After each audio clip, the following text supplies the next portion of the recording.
Magandang araw mga bata! Ako nga pala si Teacher Monica, ang magiging guro ninyo sa araw na ito. Kamusta kayo? Kayo ba'y masaya at nagagalak sa araw na ito? Ayan, kung ganun ay bago tayo magsimula sa ating aralin, ay meron lamang ako mga katanungan.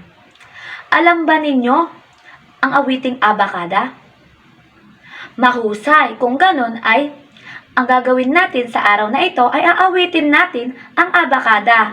Ngunit, ang mga letrang ito ay lalagyan natin ng mga salita at gagawin natin ang kanilang mga tunog. Handa na ba kayo mga bata?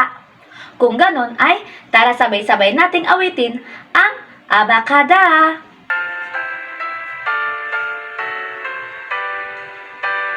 A para sa apa, a, a, a. B para sa baka, bu, bu, bu. K para sa kahoy, ku, ku, ku. D para sa dahon, du, du, du. E para sa espada, e, e, e. G para sa gatas, gu, gu, gu. H para sa halaman, ha, ha, ha. I para sa itlog, i, i, i. L para sa lamok, l, l, l. M para sa mata, N para sa niyog, N, G para sa ngipin, ng. O para sa orasan, o, o, o. P para sa pala, pu, pu, pu. R para sa radyo,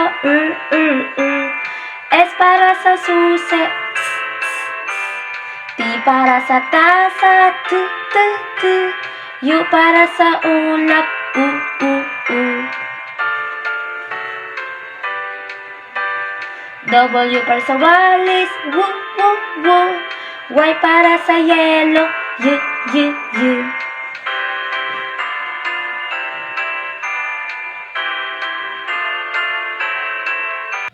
Ayan, mahusay!